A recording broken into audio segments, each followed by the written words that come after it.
Bakit kapag kasi Risa, amendment yan, hindi insertion. O, pag iba, insertion yan. So how can we have a national dialogue kung ganon, di ba?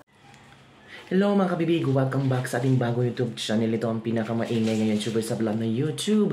Ako si Kabibig, maglabat-labat nga dyan with evidence ako. So palpal si Risa Hontiveros ni Senator Alan Peter Cayetano. Naku po manang Risa, parang naramdaman natin na medyo hindi ka talaga saktong-sakto sa luto para maging president sa 2028. Ramdam ng mga netizen na itong si Risa Hontiveros o di kaya si Raffy Tulfo ang magiging manok ni BBM. Sabi ng iba, baka si John Vic Remulla kasi ginawang ombudsman si Boying Remulla. Pero speaking of pahiya si Risa Hontiveros, pahiya ang majority black sa Senado, ito yung sinabi ni Senator Peter Alan Cayetano. Dapat natin ding i-analyze ba? Tama ba ito ni Senator Peter Alan Cayetano? Ito ni hindi tayo magkakaintindihan ngayon. Pag-grupo nila ang naglagay, insertion yon. Pag-grupo ninyo, amendment yon. Ay, oo nga, no? Pag-grupo nila, minority black, insertion. Pero pag-grupo nila Risa, amendments. Ano ba talaga? So, bakit kapag si Risa, amendment yan? Hindi insertion. Pag iba, insertion yan. How can we have a national dialogue kung ganon? Ay tama naman si Alan Peter Cayetano, parang pinapaboran ng gobyernong ito si Risa Hontiveros. Halak, ramdam nyo ba? Mga DDS na love ni BBM si Risa. Ay, baka love ni Madam FL si Risa Hontiveros. Parang baka nakikita ni Risa ba, ito si Risa ang pwedeng katunggali ni Sara, ay kakompetensya ni Sara sa presidential 2028. Kasi madaming gustong kakaping, Unipink na pala, Unipink, oy, nalimutan ko, Unipink pala ngayon, no? Well, pasensya Risa, nasira yung pagkatao mo dahil kaya Katunying, kasi binulgar ni Katunying ang dapat malaman ng sabay ng Pilipino. Well, before that, panoorin natin si Senator Peter Alan Cayetano sa pagsupalpal niya kay Risa Hontiveros. Pag si Risa, amendments. Pag iba, insertions. Tingnan natin. Put it another way, kung walang problema sa flood control, kung walang naging corruption, tapos lumabas ang listahan ng bawat senador, hindi ka naglagay sa flood control. Hindi ba mali yun? Sipin mo, may mga lugar sa Pilipinas, sobrang bahay, hindi ka naglabi na lagyan yun. O pero ngayon, walang umaamin sa flood control kasi nga may corruption doon. Pero hindi natin mahati kung sinong naglagay na wala namang corruption kasi amendment yon, sinong insertion na ayaw lang amiti insertion kasi mali yung salita, at sino talaga yung may kasama sa sindikato na pinagkakitaan lahat ito. Kaya gumulo. So now, having said that, when you say we're not satisfied, it's not the whole fault of the chairman. Isa din lang siya sa iba. Diba? So, as I said, diba, maraming na-expose, maraming magandang nangyari under the chairmanship of Senator Lacson. And if this was 10 years ago, 15 years ago, I don't think aabot sa mag-iisip siya mag-resign. Pero iba sitwasyon ngayon eh. Iba din ang mga iba't ibang grupo. So, having said that, either wag na siya mag-resign at mag-usap-usap sa direksyon, or kung sino man yung papalit, mag-usap din sa direksyon. And yung usapan sa direksyon should be public and transparent, and walang usapan na takipan ng kahit sino man. Pero hindi rin naman pwedeng parang pagbabanggitin medyo grupo na to, go ahead. Pag etong grupo na to, wag mo nang banggitin. Pag siya naglagay, amendment yan ha. Pag ako naglagay, insertion yon. Hindi tayo magkakaintindihan pagka ganon. Di ba? Pag Malacanang ang nag-release dahil siya, unprogrammed. Ano yon? Insertion, amendment. O hindi natin masagot. Kasi nga, we cannot debate and we cannot discuss unless we define the terms. Tapos, hindi tayo magkaintindihan ngayon eh. Bakit pag grupo nila ang naglagay, insertion yon. Pag grupo nyo, amendment yon. Diba? So, sabi ko nga, nung bata ako, tinanong ko sa yaya ko, Yaya, bakit pagka nagkakasakit ako, sabi mo, hika? Bakit sa mga kaklase ko sa high school, asthma daw? O, sabi nung yaya ko, Kasi mayaman yung mga kaklase mo. Pag mahirap, hika yan. Pag mayaman, asma yan. So bakit kapag kasi Risa, amendment yan, hindi insertion. O, pag iba, insertion yan. So how can we have a national dialogue kung ganon, di ba? Pero, alam niyo kabibig, huli talaga sa bibig ni Risa ang pagsisinungaling. Nahuli ni Katonyeng ang pagsisinungaling ni Risa Hontiveros. Paano? Every now and then, may mga pa-interview sila. Oo, kung ano-ano mga sinasabi nila. Back to you, Risa Hontiveros. Watch this video. Itong pagbunyag ni Katonyeng sa pagkasinungaling ni Risa Hontiveros. Kung si Katonyeng, sabi ng mga kakamping at dilawan na fake news si Katonyeng, binayaran si Katonyeng.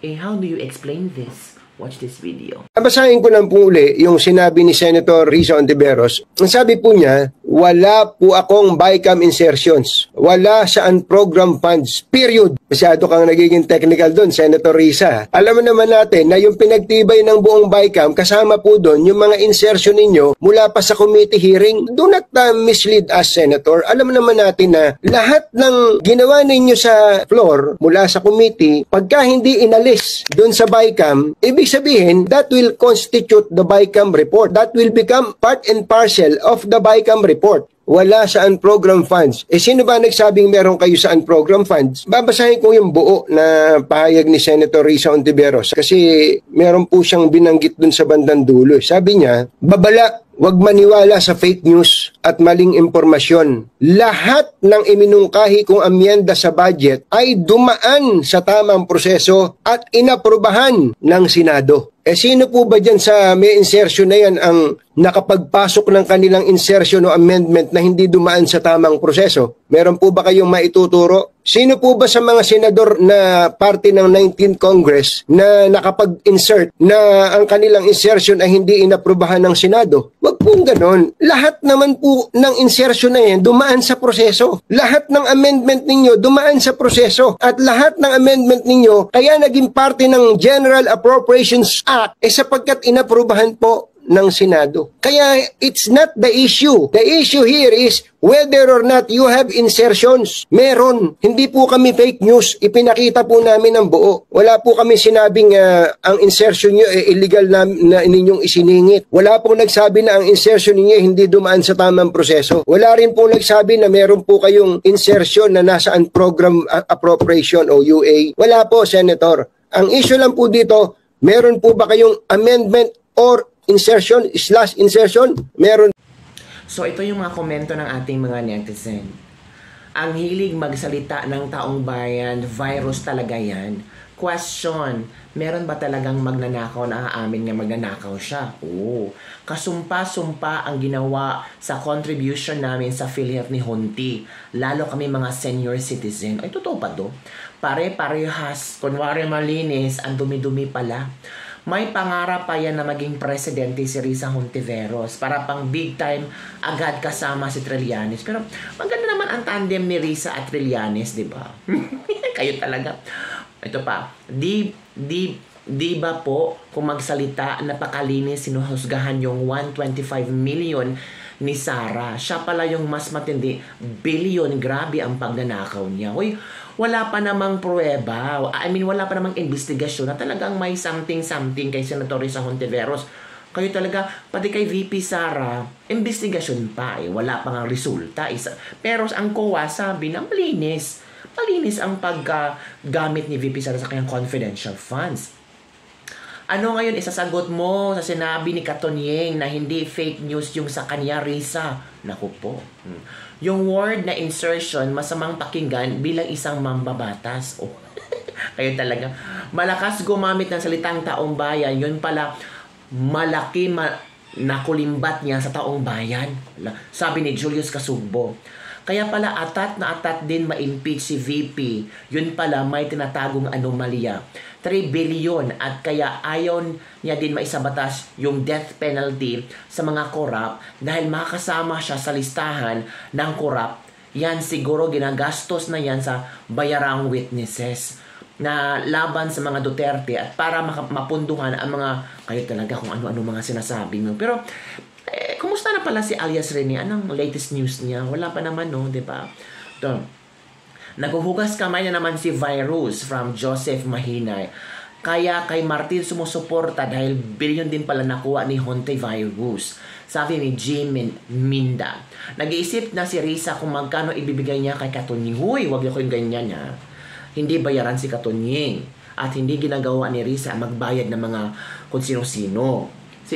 Sabi ng iba, sabi ng mga kakamping, si Risa Hontiveros ang tanging pag-asa nila na maupong presidente. At once ko na makaupo si Risa bilang presidente, nako, babango, gaganda ang Pilipinas sa kamay ni Risa. Oh. So anong reaction niyo, kabibig, na si Risa ang tanging pag-asa ng mga kakamping? Ang tanong, well, of course, boboto ang mga kakamping. Mananalo kaya si Risa? Yun lang, kabibig. Don't forget to like, subscribe, share this video. Bye everyone. See you next time. O yun na nga, kabibig, ha. Kaya sa 2028, ingat-ingat tayo. Huwag tayong masyadong magpadala sa ating emosyon, sa ating gusto. Well, lahat naman tayo gusto natin matapos na itong BBM administration. Ay, parang sabi sa'yo, pakapoy, nakaayo. Uy, every now and then, si BP Sara tinitira. Si BP Sara ang palaging gusto nilang bring down. Pero, you cannot take her down talaga. Ay, parang parang excited na tayo, no, sa 2028. Pero before that, marami pang dadaanan si BP Sara. Marami pang sakit, hinagpis, and yung mga supporters talaga ang siyang magbibigay ng kulay, magbibigay ng lakas, ang prayers natin para kay VP Sara. Sana mag-auwi na rin si Tatay Digong, no? Yun lang, kabibig. Don't forget to like, subscribe, and share this video. Bye everyone. See you next time.